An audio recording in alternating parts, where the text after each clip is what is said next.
Hi, I'm Robert Crouch, author of the Kent Fisher Mystery Series. They feature Environmental Health Officer Kent Fisher.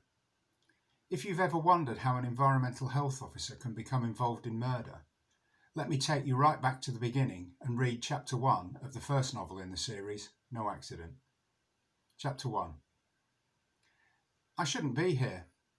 When my boss Danny rang me at 6:30 this morning and instructed me to hightail it to Tombstone Adventure Park, I should have told her about the restraining order.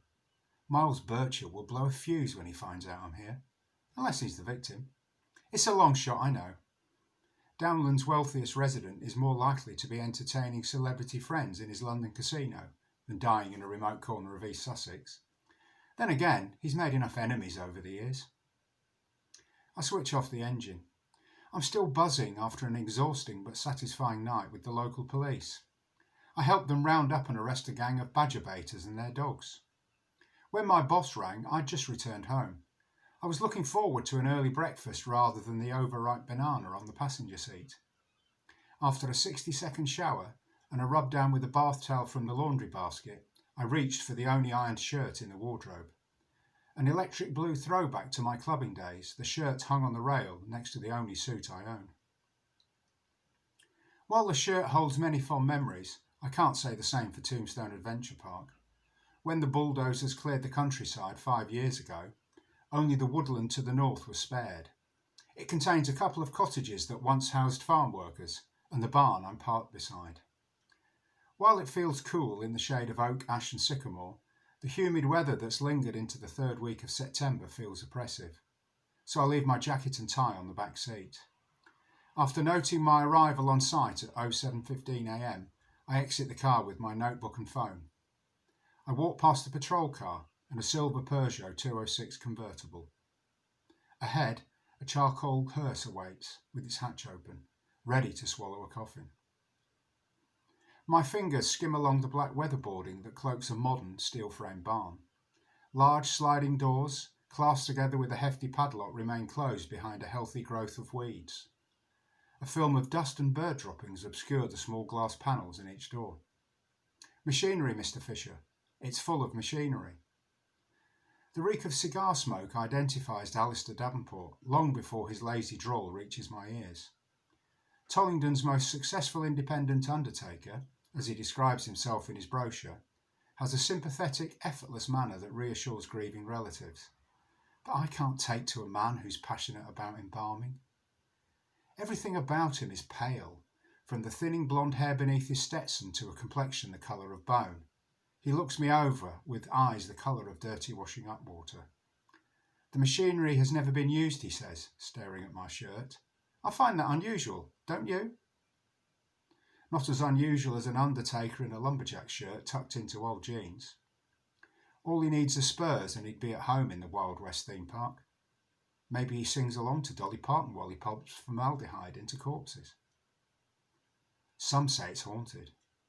His colleague, who also looks ready for line dancing, strolls up, eyes wide with intrigue. Trevor Maynard and his missus died here in a fire before this place were built. Some say their troubled souls remain. Davenport takes an impassive last draw on the stub of his cigar and blows smoke into the air. They're waiting for you in the clearing, Mr. Fisher. Is it as bad as it sounds? He grinds the cigar into the dirt. All violent deaths are bad. It could be a social comment or a criticism of anything that hampers embalming. Not if you're an undertaker, I say, slipping past. The clearing seems unusually quiet and peaceful. After a steady diet of cop shows on TV, I'd expected to see crime scene officers crawling over the grass in their white coveralls. There's no barrier tape to cordon off the Massey Ferguson tractor and bench-mounted circular saw. The two uniformed constables are too far away to stop me trotting down the slope to the fiberglass coffin, resting with its lid to one side. And where's the officer in charge? The sound of retching disturbs the stillness.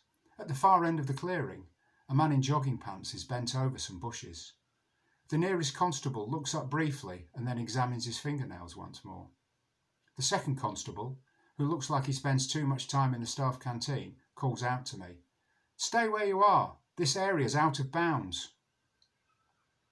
He hurries over, his cheeks reddening with each step. When he pulls up in front of me, I hold up my ID card.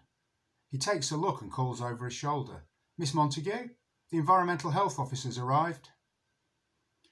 A woman in a white coverall emerges from the vinyl tractor cab and thuds to the ground. Short and stocky, she has a bullish face, dominated by a flattened nose. She swings her arms as she powers up the slope, ploughing through the fan of blood and flesh on the grass. Flies and blue bottles scatter to escape the reek of her cheap perfume, which reaches me seconds before she does. "Have you come straight from a nightclub?" Her gaze dips from my stubble to the electric blue shirt. "Is that why you're late?" I smile. "You should demand a refund from the charm school." Her steel grey eyes give me a piercing stare. "You're not what I expected, Mr. Fisher. You don't talk posh. You're nothing like your father, so why do they call you Lord Snooty?" Only the Tollington Tribune calls me that.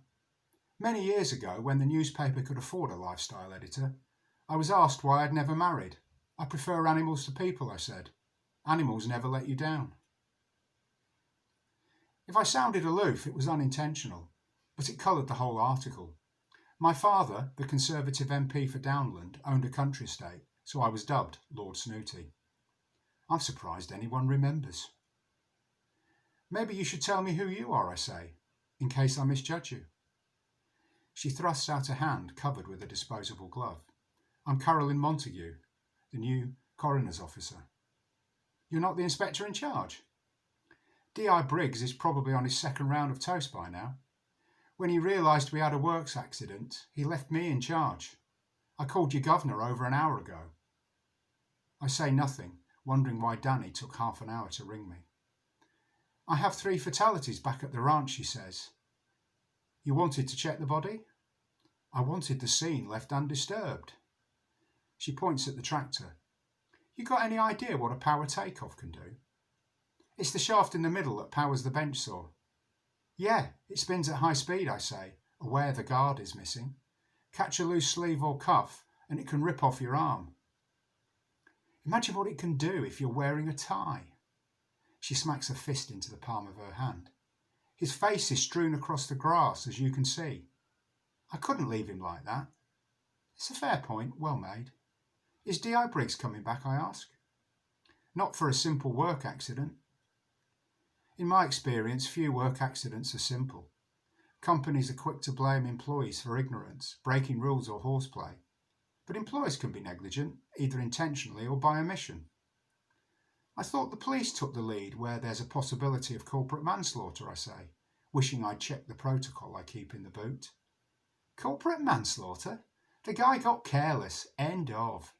She heads over to the coffin. "I saw plenty when I was in uniform and scenes of crime. That's why D.I. Briggs left me in charge. You can ring him if you want." I ignore the phone she holds out. "I'm not questioning your competence, Miss Montague. We've never had a fatal work accident in Downland." "I thought you were the council's most experienced officer." "That doesn't mean I've investigated a fatality. I'd appreciate your help."